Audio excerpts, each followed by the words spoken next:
नमस्कार, मैं हूं आपके साथ शालिनी राणा। हमारे लोकप्रिय कानूनी प्रोग्राम लीगल हेल्पलाइन में आपका स्वागत है।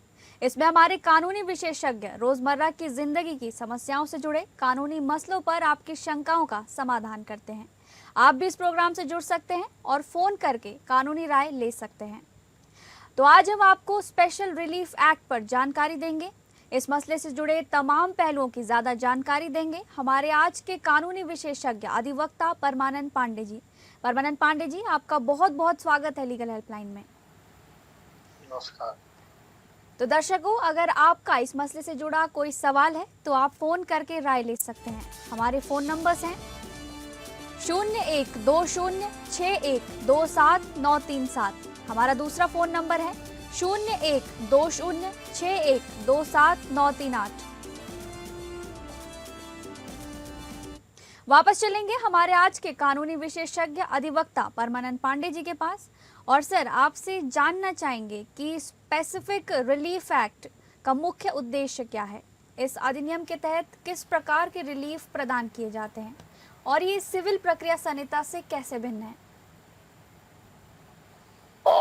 ये आपने मुख्य सवाल उठा दिया कि ये क्रिमिनल सिविल प्रोसीजर कोड से कैसे अलग है।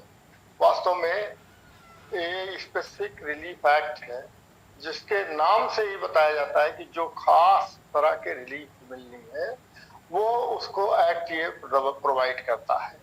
तो ये एक तरह से सिविल प्रोसीजर कोड से डिफरेंट इस मामले में है कि सिविल प्रोसीजर कोड जो कोर्ट में केस को कैसे लड़ा जाए उसके बारे में बताता है, लेकिन स्पेसिफिक रिलीफ एक्ट में आपको जो रिलीफ मिलनी है उसको रिलीफ को कैसे प्राप्त करें उसके बारे में बात करनी होती है। जैसे मान लीजिए हमारे और आपके बीच में या किसी के बीच में कोई समझौता हो गया है, समझौते को किसी ने तोड़ दिया है, तो हम कोर्ट में कैसे जाएंगे या कोर्ट में किस ढंग का प्रयास करेंगे, वो तो हम सिविल प्रोसीजर कोड के तहत जाएंगे, लेकिन हमको वो रिलीफ मिलनी चाहिए क्योंकि दोनों के बीच में हमारा कोई समझौता हुआ है। हमारे समझौते के लिए कोई आदमी एक्स और वाई के बीच में अगर समझौता होता है, वाई ने तोड़ दिया है, एक्स ने तोड़ दिया है, तो वाई अगर तोड़ देता तो एक्स उसके खिलाफ जाता है और वाई एक्स ने तोड़ दिया है तो वाई इसके खिलाफ जाएगा। ये मुख्य रूप से इसमें देखना होता है कि जो दोनों के बीच में एग्रीमेंट हुआ है, जो खास तौर पर समझौता हुआ है, जो बात तय की गई है, उसमें कोई अगर खलल डालता है, कोई व्यवधान डालता है, तो उसको पूरा करने के लिए स्पेसिफिक रिलीफ एक्ट के तहत हम जाते हैं, क्योंकि वो खास तरह का स्पेसिफिक रिलीफ है, वो और तरह का नहीं है। लेकिन कोर्ट में हमको केस कैसे फाइल किया जाए ये सिविल प्रोसीजर कोड में आता है। हम कब फैसला, कब कौन सा केस लगाएंगे, कब लगाएंगे, उसमें कौन सी धारा को अप्लाई करना होगा, ये चीजों को हमें उसमें बताना पड़ता है। अब जैसे मान लीजिए एक ही पहले हमने मुकदमा किया है और उस मुकदमे को आपने दोबारा करना चाहा कि हमको इसमें इस चीज को छोड़ दिया था, इस नाते हम दोबारा मुकदमा करेंगे, तो यह सिविल प्रोसीजर कोड इस चीज की अनुमति नहीं देता है। ये कहता है ऑर्डर 2 रूल 2 में आप अपनी सारी बात एक साथ कहिए, ऐसा नहीं कहिए कि टुकड़े टुकड़े में बात करते रहिए और जिंदगी भर मुकदमा ही चलता रहे, ऐसा नहीं होगा। आपको टुकड़े टुकड़े में बात ना करके आपको एक एक मुश्त बात करनी होगी और उसी बात को बार बार दोहराना नहीं होगा। लेकिन अगर स्पेसिफिक रिलीफ एक्ट में हमने आपसे कोई वायदा किया है, कोई समझौता किया है, कोई एग्रीमेंट हुआ है और उस एग्रीमेंट से हम पीछे खिसक जाते हैं, तो उसको लागू कराने के लिए स्पेसिफिक रिलीफ एक्ट के तहत ही हमको जाना पड़ेगा। ये दोनों में खास अंतर है। जी, इसी पर आगे हम आपसे जानना चाहेंगे कि स्पेसिफिक परफॉर्मेंस क्या है। धारा 10 के तहत किन अनुबंधों का विशिष्ट पालन कराया जा सकता है और 2018 के संशोधन के बाद इसमें क्या प्रमुख बदलाव आए। देखिए, 2018 के पहले जो धारा 10 थे उसमें कोर्ट को ये पावर था कि आपको ये करा दे कि ये इसको आप लागू कर दीजिए, इसको ना लागू करिए या कुछ करिए। लेकिन धारा 10 के बाद 2018 के संशोधन के बाद अब कोर्ट को कोई इस ढंग का पावर नहीं है कि वो आपसे ये कह दे कि इसको करिए। कोर्ट ने कह दिया कि अब ये धारा 10 में आप ये मैंडेटरी है, मैंडेटरी माने अनिवार्य रूप से इसको लागू करना ही है, और इसको लागू कराने के लिए कोर्ट को अधिकार दे दिया गया है कि अगर आपने मान लीजिए हमारे बीच में किसी के समझौता हुआ है, तो ये नहीं कहा जा सकता है कि आप यहाँ पर हर्जाना ले लीजिए या आप मुआवजा ले लीजिए। नहीं, मुआवजा नहीं, आपको हमसे बीच में तय हुआ है कि हमारी बिल्डिंग अगर आपको बनानी है तो उस बिल्डिंग को आपको बना के देना ही होगा। आप ये नहीं कह सकते हैं कि हम आपकी बिल्डिंग मान लीजिए नहीं बनाए हैं तो उसके बदले आपको मुआवजा दे देते हैं 10,000, 20,000, 25,000, 50 लाख, 1 करोड़ रुपया। नहीं, आपको उस दिया हुआ है नियम, उस नियम के तहत आपको उसको बिल्डिंग को बनवा ही देना होगा। या और भी कोई काम, जैसे हमारी मशीनरी कोई लगानी हो, तो आप ये कह दें कि नहीं, हम 6 महीने बाद, 8 महीने बाद कह देते हैं कि नहीं, हम आपको मुआवजा दे देते हैं। मुआवजा देने का प्रावधान खत्म हो गया है, अब आपको उसे पूरा ही करना पड़ेगा। यही धारा 10 के अंतर्गत एक मैंडेटरी प्रोविजन आ चुका है, और इस मैंडेटरी प्रोविजन पर कोर्ट का कोई अधिकार नहीं है। कोर्ट को उसे लागू करवाने के लिए ही करना पड़ेगा कि आप इस चीज का प्रावधान का पूरी तरह से अनुपालन करें, और अनुपालन करने के बाद जो समझौता हुआ है वो उसके हमारे सामने ले आए और बताएं कि किस ढंग से। मान लीजिए छोटी मोटी कोई चीज हो गई है, हम बिल्डिंग कोई बना रहे हैं, कोई छोटी मोटी चीज आ गई है, तो उसमें एक प्रावधान है धारा 10 के अंतर्गत कि आप कोई छोटी मोटी चीजों के लिए मुआवजे की बात कर सकते हैं। लेकिन आप कहें कि पूरा का पूरा ही मुआवजा दे दिया जाएगा, ऐसी बात कतई नहीं है। उसके लिए आपको उसमें जो एग्रीमेंट में लिखा गया है उसका अक्षरशः पालन करना होगा। छोटी मोटी चीजें इधर उधर की आ गई हैं तो उसके लिए कोर्ट कर सकता है कि आप मुआवजा दे दीजिए, और बाकी कुछ नहीं रह गया है। तो ये प्रावधान जो है ये कोर्ट के अधिकार को एक तरह से कम कर देता है। कोर्ट के अधिकार को बस उतना ही तक रखता है कि आप इसमें देखें कि क्या प्रावधान रखा गया था एग्रीमेंट के तहत और किस ढंग से इसको लागू किया गया है, और अगर इसको ठीक से लागू नहीं किया गया है तो कोर्ट उसको लागू करता है। जी, आगे हम समझना चाहेंगे कि किन परिस्थितियों में न्यायालय किसी अनुबंध के विशिष्ट पालन से इनकार कर सकता है।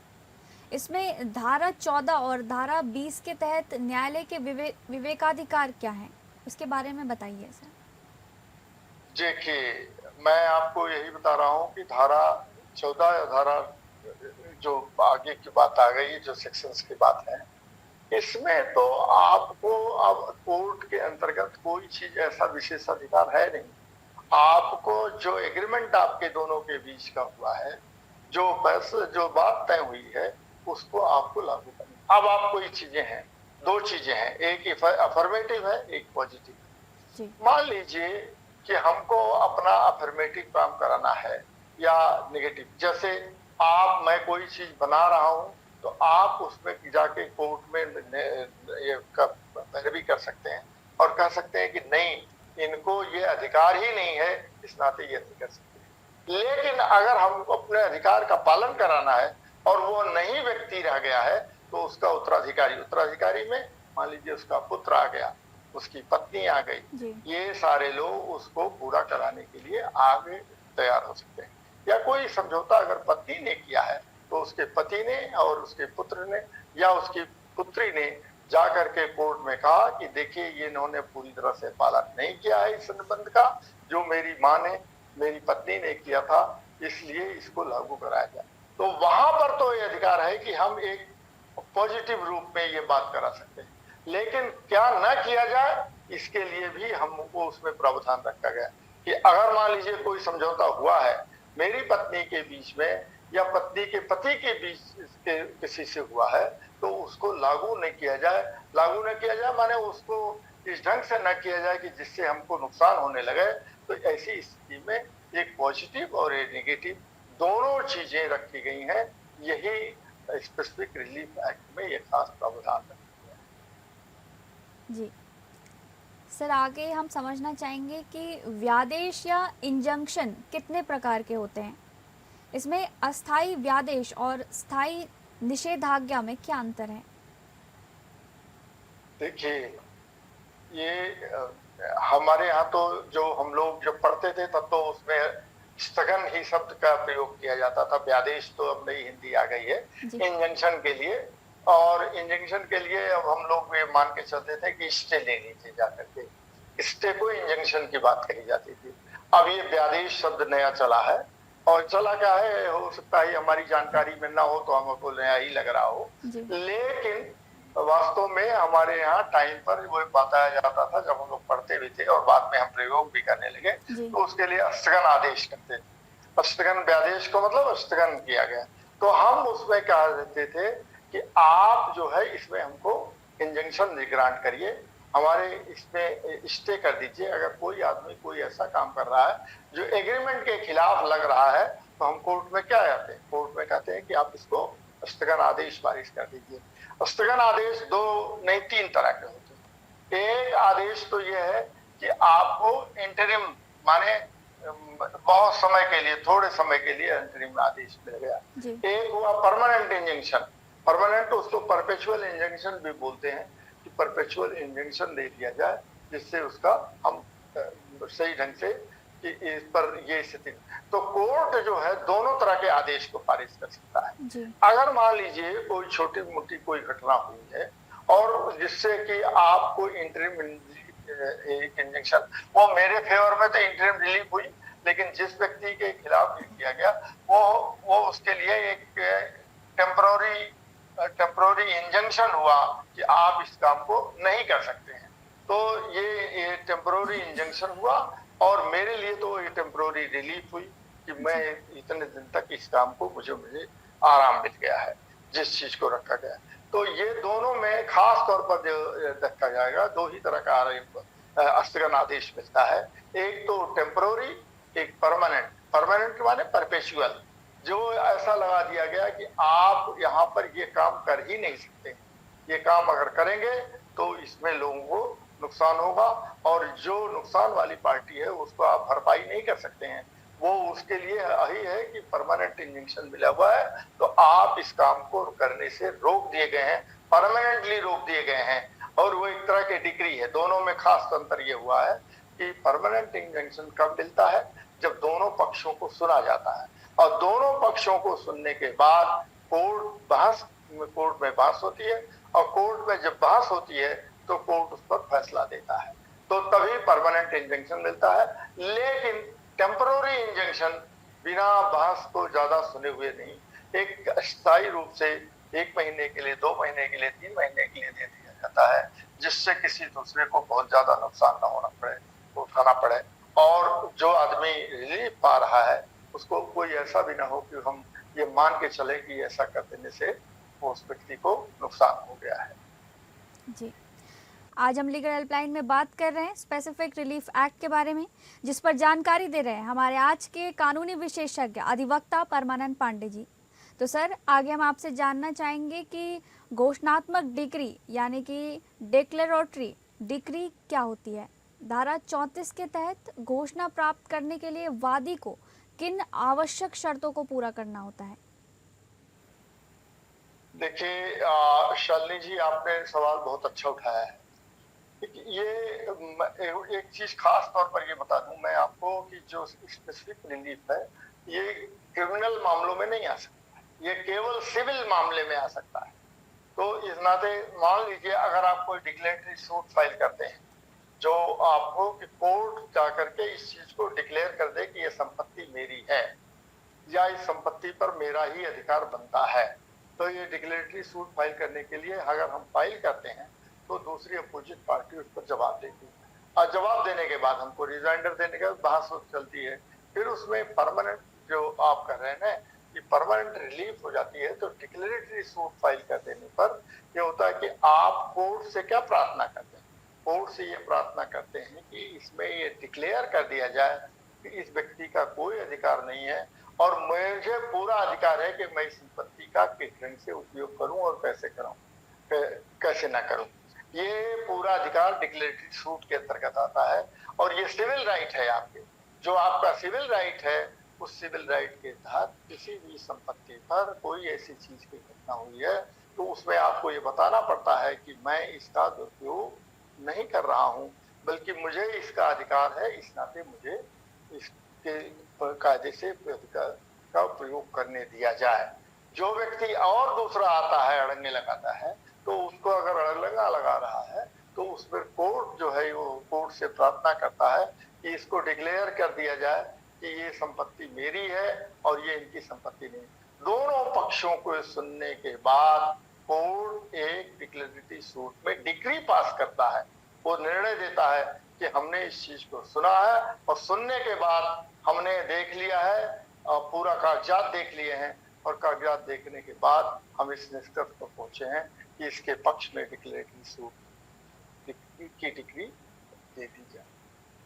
जी, आगे हम आपसे जानना चाहेंगे कि संविदा के भंग होने पर हर्जाने और विशिष्ट पालन में क्या संबंध है? इसमें धारा 21 के अनुसार क्या वादी दोनों रिलीफ एक साथ मांग सकता है? देखिए, धारा 21 के तहत सामान्य तौर पर दोनों रिलीफ मांग सकता है, लेकिन दोनों रिलीफ कैसे? मान लीजिए कोई हमने एक छोटा काम किया है और उसमें हमारा पूरा काम नहीं हो पाया है, तो अगर हमको कोई रिलीफ मांगने है तो कहा जाता है कि आप मुझे इसका हर्जाना दीजिए, इसका हमको जुर्माना के तौर पर नहीं, मुआवजा दीजिए कि हमने इतना पैसा हमने खर्च किया है और इतना पैसे के बाद में समझौता हुआ था और आपने इस चीज को नहीं पूरा किया। तो वहां पर तो हम मांग सकते हैं, लेकिन सामान्य तौर पर इसमें यही देखा जाता है कि कहाँ आपने कितना खर्च किया है, कैसे किया है, उस पर हर्जाने, इसमें जो आप समझिए कि कंपनसेशन की बात आती है, उस पर ज्यादा इस पर कोर्ट को अधिकार नहीं होता है। कोर्ट को अधिकार कंपनसेशन को तभी होता है कि जब आप मान लीजिए कोई चीज खर्च किए और खर्च करने के बाद उसमें ये लगता है कि ये हमारा पूरा नहीं कर पा रहा है, तो कोर्ट उस स्थिति में कंपनसेशन की बात करता है। अन्यथा कोर्ट इस पर बात नहीं करता है कि हर कंपनसेशन। कोर्ट आप अगर बात करेंगे तो उसमें एक आपको स्टे दे देगा, इंजंक्शन दे देगा कि नहीं आप ने किया है और इनको रोक दिया जाए, तो इंजेक्शन वहां मिल सकता है। लेकिन मैंने जैसे शुरू में कहा था कि कोई छोटा मोटा कंपनसेशन की बात आती है तो कोर्ट उस मामले में हस्तक्षेप कर सकता है, लेकिन ज्यादा कंपनसेशन की बात, जैसे मान लीजिए किसी की जमीन है, उस जमीन पर मैंने बिल्डिंग बनवा लिया है और बिल्डिंग बनवा लिया है तो कोर्ट उस चीज को देखता है कि देखिए किसी की जमीन पर इन्होंने बनवा लिया है क्या, या आप ये नहीं कह सकते हैं कि नहीं इन्होंने मेरी जमीन पर बिल्डिंग बनवा दिया है, इस नाते मुझे इसका हर्जाना दिया जाए या मुझे इसके मुआवजे की पूछ की जाए। कोर्ट को कोई ऐसा अधिकार नहीं है। कोर्ट उस चीज को डिक्लेयर कर सकता है कि देखिए ये गलत जगह पर बिल्डिंग बनाई गई है, इस नाते इनका अधिकार नहीं है, ये अधिकार उस व्यक्ति का है। अब दोनों बीच में आपस में समझौता कर लें और कि हमको कितना मिलना चाहिए कितना नहीं मिलना चाहिए, तो कोर्ट उसमें कोई बहुत हस्तक्षेप नहीं करेगा। लेकिन वस्तुतः बात यह है कि हम डिक्लेरेटरी सूट करते समय या किसी चीज को करते समय स्पेसिफिक रिलीफ में हम हर्जाने या जुर्माने या आप समझिए कि मुआवजे की बात नहीं कर सकते हैं, लेकिन थोड़ा सा तो। जी, तो सर आगे हम आपसे जानना चाहेंगे कि इसी में धारा 12 के तहत अनुबंध के आंशिक पालन का क्या नियम है? किन दशाओं में न्यायालय अनुबंध के एक भाग का विशिष्ट पालन करा सकता है? देखिए, आंशिक अनुपालन का यह है कि मान लीजिए कोई घटना हो रही है और उस चीज में हमने हमारे बीच में जैसे मान लीजिए कोई प्रॉपर्टी है, उस प्रॉपर्टी में अगर मान लीजिए कुछ काम आपने कर दिया है और कुछ काम हमको नहीं, तो कोर्ट इस चीज को कह सकता है कि देखिए आप इसका आंशिक रूप से पालन करिए, क्योंकि इस आदमी ने बहुत काफी नुकसान उठा लिया है और जो कि वो प्रूव हो रहा है, उसके जो कागजात दिखाई दे रहे हैं, जो उसने गवाह दिए हैं, इन सारी चीजों से साबित हो रहा है, तो उसका आंशिक अनुपालन के लिए तो कोर्ट कर सकता है। लेकिन आप पूरा का पूरा अनुपालन के लिए नहीं, कोर्ट उस पर कोई निर्णय नहीं दे सकता है। उसको आपको कोर्ट में जाना पड़ेगा और इस चीज को देखना पड़ेगा कि आपने ऐसा किया है कि नहीं किया है, नहीं किया है तो क्यों नहीं किया है। लेकिन आप इसको बार बार नहीं ले आ सकते हैं, ये सीपीसी का मामला आ जाता है। सीपीसी की धारा ऑर्डर 2 और रूल 2 के अंतर्गत आप किसी विषय को बार बार नहीं ले आ सकते। आप उसी विषय को एक बार में ले आइए, सारे विषयों को रख दीजिए और फिर आप उसको रखिए और उस पर लेकर के फैसला लीजिए। कोर्ट का फैसला, कोर्ट का निर्णय ही होगा। तो इसमें ये देखा जाता है कि आपने अगर मान लीजिए किया है धारा 12 के अंतर्गत, तो आंशिक रूप से कोई छोटी मोटी चीज आई है जिसके लिए आप परिपालन करवा सकते हैं, अन्यथा पूरा कराने के लिए आपको एक कोर्ट का पूरा निर्णय होगा, दोनों तरफ से विचार विमर्श किया जाएगा और उस विचार विमर्श के बाद तब कोर्ट देखेगा कि नहीं किसने पालन किया है, किसने नहीं पालन किया है, समझौता था क्या नहीं समझौता था, और उस समझौते का किस हद तक पालन किया गया, किस हद तक नहीं पालन किया गया है। इसी के आधार पर कोर्ट अपना फैसला देता है। जी, परमानंद पांडे जी, आपका बहुत बहुत शुक्रिया स्पेसिफिक रिलीफ एक्ट से जुड़ी तमाम जानकारी हमारे दर्शकों तक साझा करने के लिए। फिलहाल लीगल हेल्पलाइन में बस इतना ही। नमस्कार।